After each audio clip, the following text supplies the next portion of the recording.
Right. Magkano ang in-award dito sa mga sa Wawaw? Wawaw Builders. I don't have the figure right now, Mr. Chair, but I think it's predominantly No. Meron mga figures dyan. Huwag niyo ako lulukoyin dito. Yeah. Labas niyo kung magkano yung in-award nito sa Wawaw Builders. Mga ghost projects.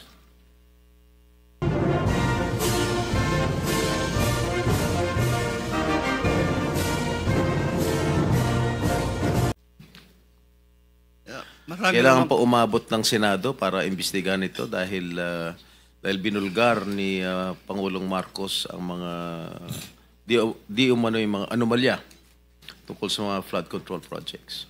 Hindi naman po siguro, I think, Your Honor, I think this is a routine process naman ng department that every project that we complete must have to undergo a quick, it has to undergo a validation audit before we fully pay the contract amount, Your Honor. So meron yung quick quality assurance unit, may audit team na dapat umiikot parati, Your Honor, before we pay the final payment for this project, Your Honor. Are all these contractors qualified? They are qualified. They're qualified, Your Honor, and on the basis of the documents that they submit for the bidding purposes, Your Honor. Sa mga binanggit ni Pangulong Marcos ng mga contractors during his SONA, bakit sa sampulang, bakit halos lahat ng mga contractors to ay kinorner lahat yung mga flood control projects? Why is that so?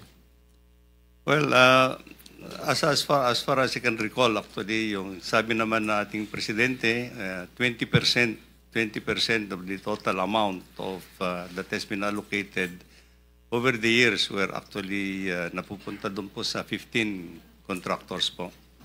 So, marami pa naman po yung other contractors that have participated in the implementation of the flood control projects, but it's a little outstanding, as sabi ng ating presidente, that 20% of the total budgets that have been allocated for flood control napunta po doon sa 15. In numbers po yun, I think that is in numbers, Your Honor. Yes, so sabi ni Pangulong Marcos, 15 contractors cornered 20% of the total budget, or roughly 100 billion pesos. Yes, Your Honor. And the remaining 436 billion was split among 2,394 contractors. At hindi ko nababasahin yung mga pangalan ng mga kumpanya ng yung construction company dahil nabanggit na ni Pangulong Marcos yan. Anyway, ilan ang ghost projects ninyo dyan? This is on the process of validation, Your Honor. But do you still believe that there are ghost projects there? Or there were ghost projects? In all candidness, Your Honor, I think so. You think so? Yes.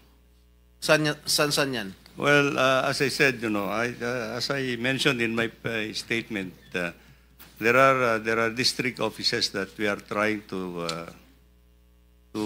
continue the validation of some of the projects, Your Honor. Let me just point out, Your Honor, that many of these projects also, many of the other projects that I have mentioned, some of these projects were also implemented in 2021, 2022. Sige.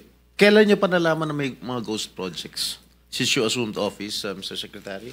Or just lately? Just lately, Your Honor, and unfortunately. So ibig sabihin, when did you assume as Secretary? When President Marcos appointed you? 2022? Yes, Your Honor. Yes, all right. So you believe in 2022, 2023, 2024, walang ghost project? Well, Your Honor, at the central office, we are relying actually on our project monitoring information that comes to us actually, unless it's going to be validated actually in field. So you said siguro merong mga ghost projects. Who informed you na merong mga ghost projects? Well, there are already informations that are coming up. Yes. Who in particular informed you? that there were or there are There are ghost people in the projects? department actually that are that. And how do they know that na meron mga ghost projects? Well, there are people actually who can actually certify, Your Honor, and these are the projects that we are now intensively validating actually. Okay, Your Honor. my office received reports that there were ghost projects in the municipalities of Kalumpit, Malolos, and Hagonoy in the province of Bulacan. Can you confirm this? Yes, Your Honor. That's true. Well, this is information that we have received, Your Honor. And the contractor, allegedly, Wawaw Builders, correct? That's correct, Your Honor. And SYMS Construction. Am I correct? I don't recall that name, Your Honor. But Who is the owner of Wawaw Builders? Is he here? Is he present here?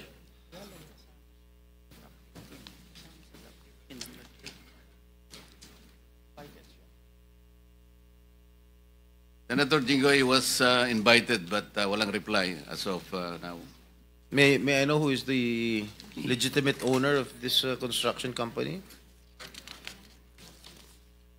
Mark Alan Arevalo. Alan Arevalo. All right. I think the committee already will issue a subpoena. All right. So, sa aking palagay, itong mga ghost projects na nabulgar na ngayon, siguro inaayos na nila. Tama?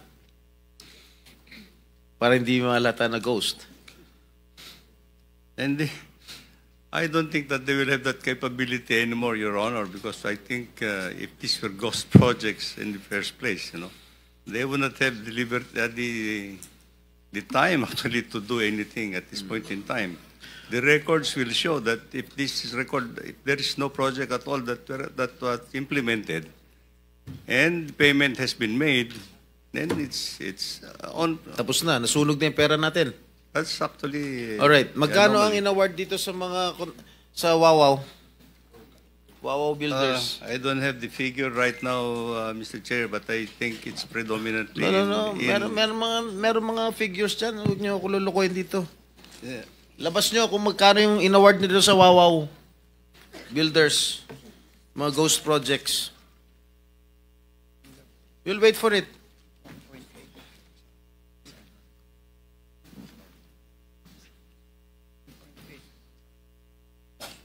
Kakadiri kayo. Mr. Chair, well, I've just been given the tabulation. Wawaw Builders.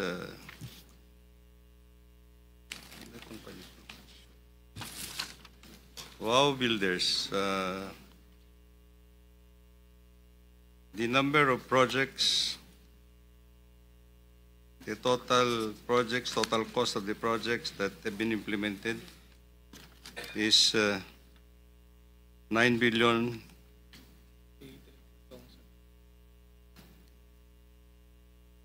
$9 million or 9 billion? 9 billion all over the country, Mr. Chair.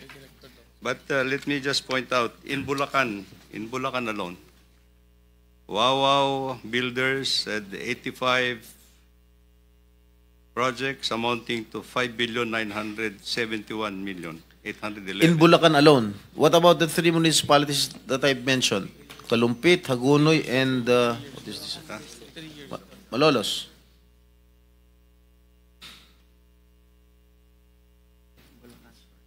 This is for Bulacan First Engineering District Office, Your Honor. Ito bang, I'm not familiar, no? Ito bang Kalumpit, Malolos, Hagonoy falls under the first Yes, Your Bulacan Honor. district? Ah? Yes. Alright. Yes, Your Honor. So magkano? Yung sa Wawaw? 5,971,811,600. In Bulacan alone? In Bulacan First Engineering District, Your Honor. So yung 5 billion na inaward sa Wawaw Builders para sa province Bulacan First are Engineering. all ghost projects. Correct? Hindi Secretary, naman, Your Honor. for the record, the total is 9 billion. That is nationwide. Nationwide. Nationwide, Your Honor. Pero 5 lahat yun, billion ghost na projects. Your Honor. So, Ghost projects lahat. No po. Hindi po. So ang ghost project lang na sinasabi mo, sa Bulacan lang. There seems to be some ghost projects, actually, as reported, Your Honor. Are you investigating this right Yes, now? Your Honor, we're investigating it. What is the status of your investigation? They will be coming up with their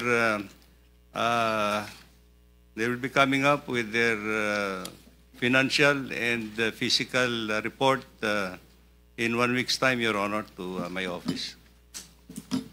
Mr. Chairman, with the permission of Senator Jingo Estrada, Yes. it's connected to his question. Yes, Senator Soto, please. You are an executive How did Wawa ex officio Builders? official, right? How did Wawa Builders get that 5.9 billion in those 3 municipalities in Bulacan? How did they get that? Who inserted that into the budget of DPWH? Let me just clarify a little bit, Mr. Chairman. The amount that I have mentioned is actually for 4 years, up to fiscal year 2025. It started in 2022, 2023, 2024, and 2025, Your Honor. Let's clear that, Mr. Secretary. The 9-point-something billion is for 4 years? 5.9 for Wawa, Your Honor. No, the total for 4 years is 9-something billion. Yes, Your Honor. And the 5-something billion ghost project is in Bulacan alone. Not totally ghost project, Your Honor. I'm not saying it's not totally ghost project, but the total amount of project that 85 projects that he has implemented during the 4-year period amounts to 5,971,000,000, Your Honor. So, Senator Jingo, you're finished already? Tito pa. Are you going to interject, Bam? You want to interject? Okay. Tapos ka na, Senator Tito? No, I did not get an answer, Mr. President, Mr. Chairman. 2025 na lang. 2025, how much, Wawa Builders? Para mas madali nyo ma-identify. 2025, Your Honor, he has 5 projects in that engineering district amounting to 435,710,913 pesos. Your Honor. So 400 plus million for that particular area na For 5 projects, Your being Honor. suspected as ghost project. Well, some of them, Your Honor. Some of them, okay. How did they get that through bidding? They participated in the bidding, Your Honor. How did that budget get into your budget, the DPWH? Was there a senator or a congressman who inserted that for that particular area? Well, we'll just have to find out, Your Honor, because there are many sources in 2025. Let me just point out that some of the projects were included in the National Expenditure Program that has been submitted to Congress. And of course, there are projects that were actually added on in the General Appropriations Act. So we just have to reclassify, Your Honor. Mr. Chairman, thank you. I did not get the answer. Senator Estrada, Chair- thank you very much.